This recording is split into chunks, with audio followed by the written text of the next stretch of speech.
Bonsoir à tous et à toutes, ravi de vous retrouver ce soir pour une nouvelle vidéo. Mon nom, c'est Malik, consultant chez Kia Help, avec plus de 8 ans d'expérience dans la formation professionnelle et académique. Je suis également enseignant dans plusieurs universités privées au Togo. Je peux citer Formatec, UKO, EGIS, LBS et d'autres encore. Dans la vidéo précédente, nous avons appris à administrer un serveur Nano sur Windows Server 2016. Aujourd'hui, nous allons traiter avec les volumes. Qu'est-ce que c'est justement que les volumes? Quels sont les types de volumes dont nous disposons et comment est-ce que, en pratique, nous pouvons créer ces volumes? Si vous êtes prêts, nous pouvons y aller. Quand vous prenez une entreprise, l'élément le plus important reste ce qu'on appelle les données.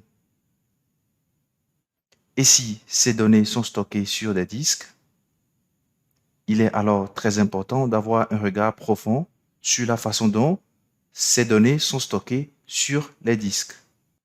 Généralement, en entreprise, vous avez des serveurs qui ont plusieurs slots ou des poches à disques. Prenons l'exemple de mon serveur qui a deux poches. Une poche qui contient un disque de 10 Go et l'autre slot qui contient un disque de 30 Go. Mais malheureusement, je dispose d'une donnée de 35 Go. Comme vous pouvez bien le comprendre, ma donnée ne peut ni se stocker sur le disque en orange, ni sur le disque en gris. Que faut-il faire? J'ai quand même le choix d'acheter un nouveau disque qui me fera au moins 35 Go. Mais pour éviter le gaspillage, j'ai une solution à vous proposer. Et cette solution reste la création d'un volume qui va consister à associer les deux disques de telle sorte à ce que j'ai une unité de stockage qui va faire au moins 35 Go. Qu'est-ce que c'est justement qu'un volume? D'après ce que nous venons de voir, un volume reste une unité de stockage qui est configurée à partir d'un ou plusieurs disques. Les volumes sont uniquement configurés que sur les disques dynamiques. Il existe donc plusieurs types de volumes, à savoir les volumes simples, les volumes spans ou ce qu'on appelle communément en français les volumes fractionnés, les volumes stripped ou encore les volumes agrégés par bandes. Les volumes miroirs, nous avons même les volumes RAID 5. Mais dans cette vidéo, nous allons traiter qu'avec les volumes simples, span, stripped et miroir. Essayons de voir ce que c'est que ces différents types de volumes. Un volume simple reste assez identique à une partition principale sur un disque de base. Vous pouvez, par abus de langage, le considérer comme une partition.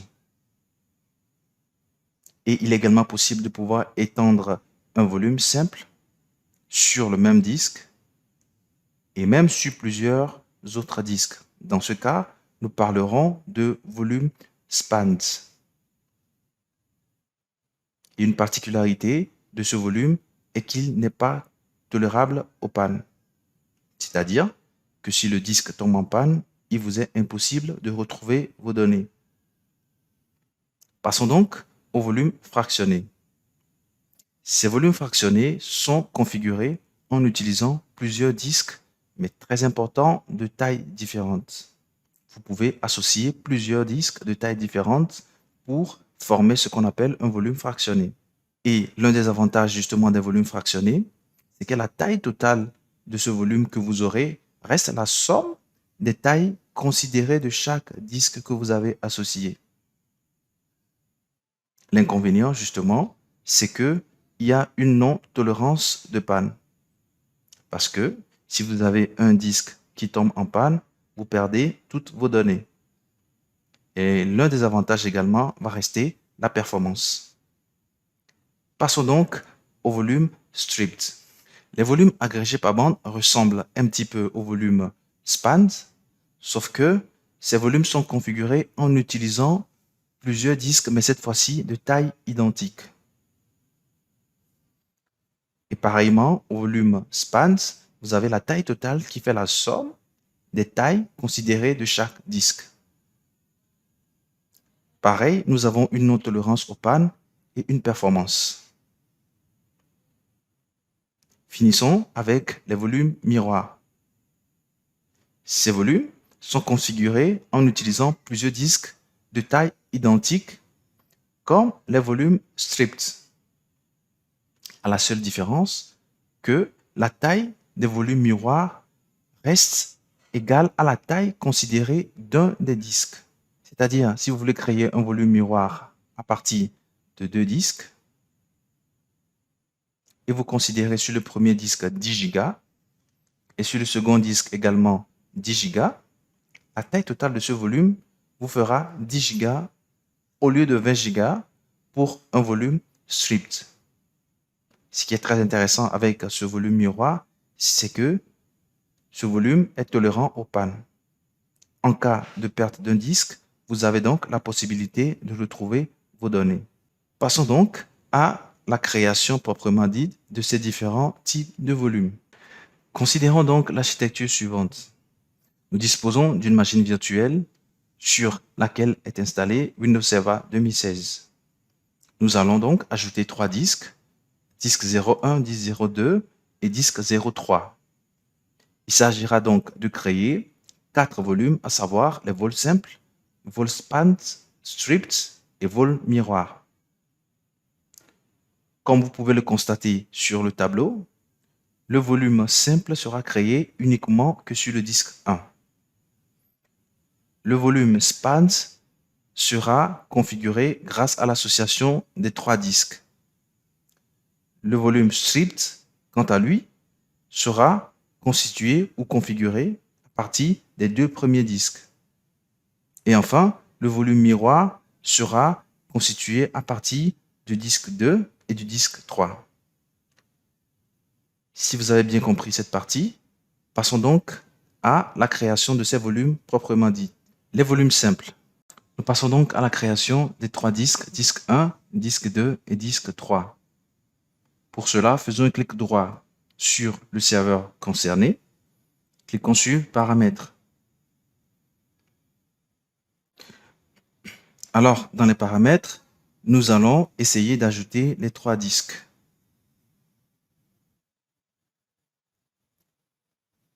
J'ajoute mon premier disque. Nouveau. Suivant. Alors, il est très important de choisir un disque dur virtuel de taille dynamique. Je vous le conseille vivement. Nous verrons par la suite, dans les prochaines vidéos, la différence qu'il y a entre les 3 différents types de taille.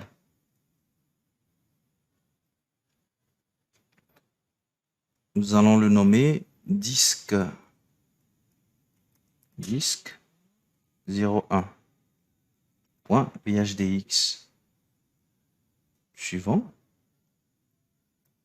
Ce disque 01 à 10 Go. Suivant. Terminé. Nous poursuivons avec la création des 2 autres disques. Alors, comme vous pouvez le constater, j'ai ici mon disque 01, ensuite mon disque 2 et enfin mon disque 03. Passons donc à la création des volumes. Après avoir démarré notre serveur, nous nous rendons dans Gestion de l'ordinateur.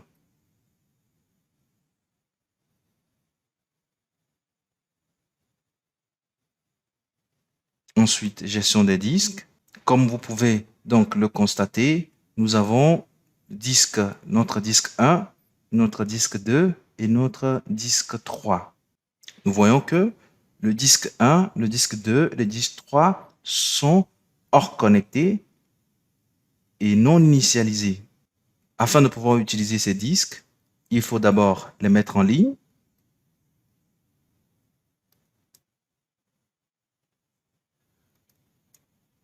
Et ensuite, les initialiser.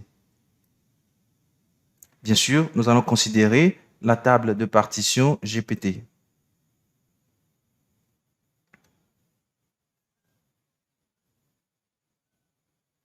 Nos 3 disques étant donc en ligne, nous allons passer à la création de notre volume simple.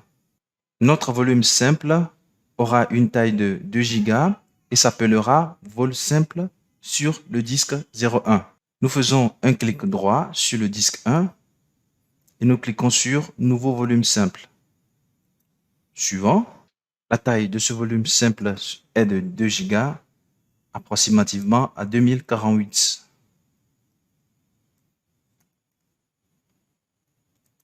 Suivant, nous allons monter notre volume sur le lecteur Z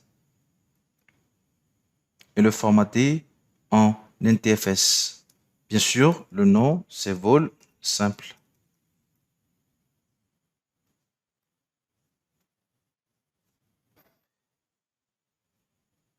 Bingo, nous avons ainsi notre volume simple de 2 Go qui est donc créé sur le disque 1.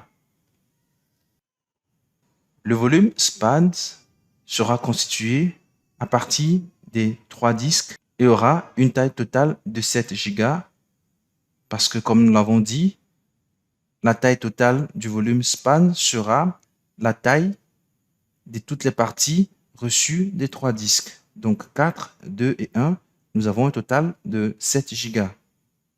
Passons à la création de ce volume SPAN. Clic droit sur le volume, sur le disque 1, volume fractionné. Suivant. Alors, actuellement, je pose mon curseur sur le disque 1 et ce disque 1, d'après mon architecture, 4 Go seront réservés sur le disque 1.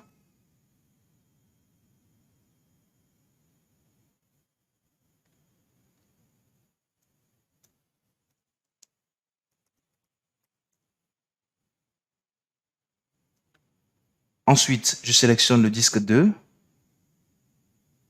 que j'ajoute. Je le sélectionne et je remets sa taille à 2 Go.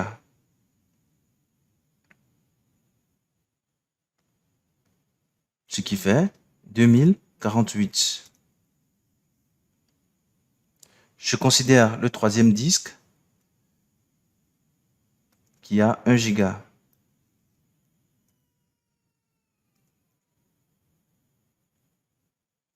Suivant, je vais monter mon volume sur le lecteur Y. Le nom, c'est vol SPAN.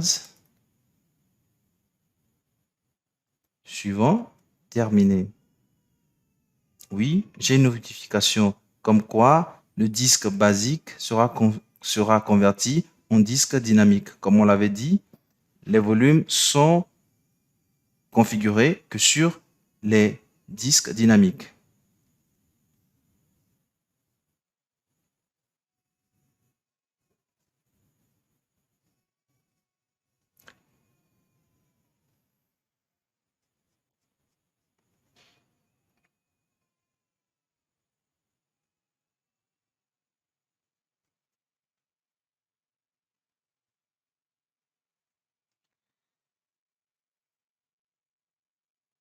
Bingo, ça marche très bien. Nous avons donc notre volume SPAN qui est créé, comme vous pouvez le voir.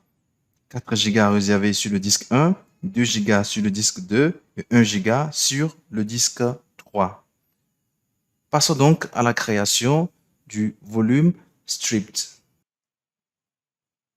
Notre volume stripped sera constitué du disque 01 et du disque 02.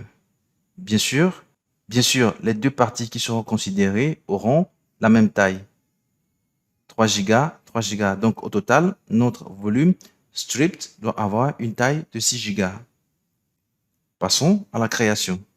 Prenons 3 Go sur le disque 1 en faisant un clic droit, volume agrégé par bande. Je prends 3 Go, ce qui fait approximativement 3072.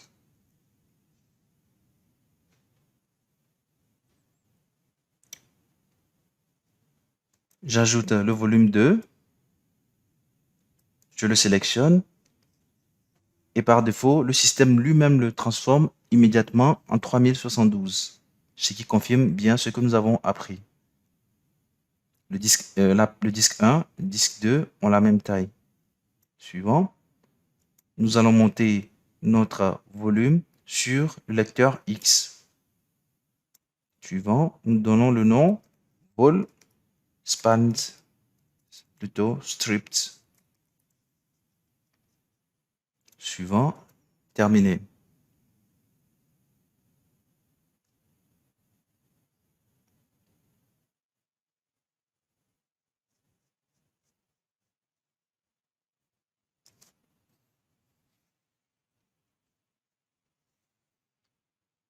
C'est magnifique. Nous avons notre volume stripped qui est créé et qui a une couleur verte. 3 Go réservés sur le disque 1 et 3 Go réservés sur le disque 2. Passons enfin à la création du volume plutôt miroir. Notre volume miroir sera constitué du disque 02 et du disque 03 avec les mêmes caractéristiques, 5 Go pour le disque 02 et 5 Go pour le disque 3.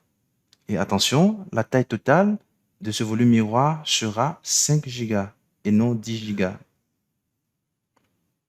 Nous passons à la création du volume miroir. Nous nous pointons sur le disque 2, faisons clic droit, volume miroir, suivant 5 Go, ce qui fait approximativement 5120.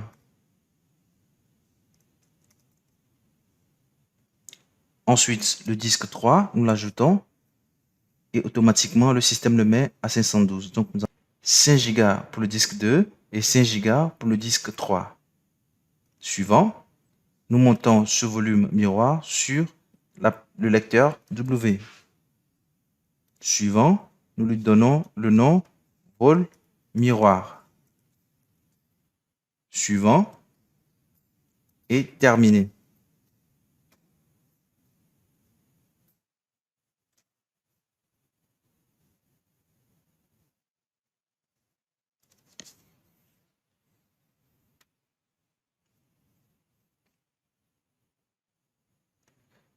Tout marche à merveille. Nous avons actuellement un volume miroir de 5 Go. Le disque 2 prend 5 Go et le disque 3 également 5 Go. Ouvrons à présent le gestionnaire de fichiers pour voir à quoi ressemblent ces différents volumes que nous avons créés.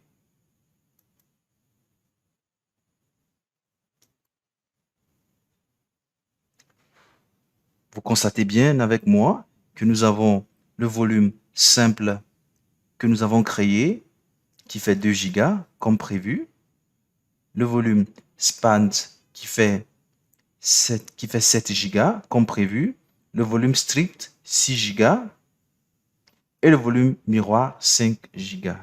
Donc nous venons ensemble d'apprendre comment on crée les 4 types de volumes. Nous allons terminer avec cette partie qui va consister à vérifier la tolérance aux pannes comme nous l'avons dit dans la définition d'un volume.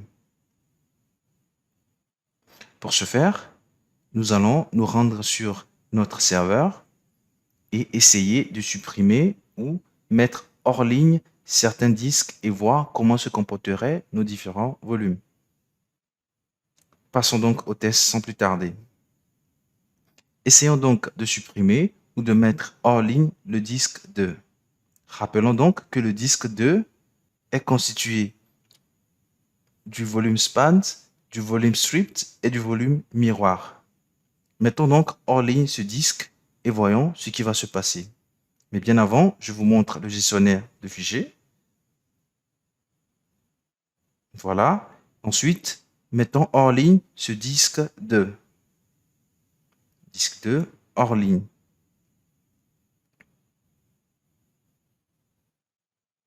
Alors, que se passe-t-il donc? Vous pouvez constater que les volumes spanned et les volumes stripped ont disparu. Comme nous l'avons expliqué, lorsque nous avons un disque de l'association qui est hors ligne ou qui tombe en panne, vous perdez toutes vos données. Et comme vous pouvez le remarquer, le volume miroir reste intact. Le volume simple aussi, pourquoi? Tout simplement parce que le volume simple se trouve que juste sur le disque 1. un simple exercice ou une simple suppression de ce disque 1 fera que ce volume simple également disparaîtra. Nous pouvons l'essayer.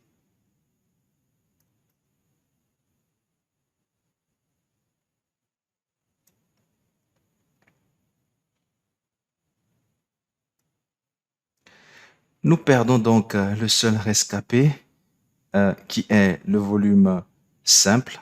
Et donc, le seul gagnant reste le volume miroir. Comme vous avez pu le voir, il est très important de savoir comment configurer les disques sur lesquels seront stockées les données qui représentent l'élément le plus important pour la société. Et donc, vous conviendrez avec moi que pour avoir une disponibilité, il faudrait forcément configurer les volumes miroirs. Mais en fonction des réalités de vos entreprises, en fonction du budget qui vous est alloué, en fonction du nombre de disques que vous avez, vous pouvez choisir les types de volumes que nous avons vus, à savoir le volume simple, le volume span ou le volume stripped. Mais en sachant qu'en faisant le choix de ces 3 volumes, il faudrait prévoir une sauvegarde permanente qui permettrait quand même de pouvoir retrouver nos données en cas de perte d'un disque. Je vous remercie de m'avoir suivi. Aujourd'hui, je fais une dédicace spéciale à mon étudiant de LBS, Tala. Si vous avez aimé cette vidéo, partagez-la, likez et merci pour votre soutien. Bonne soirée et à plus pour un nouveau tuto.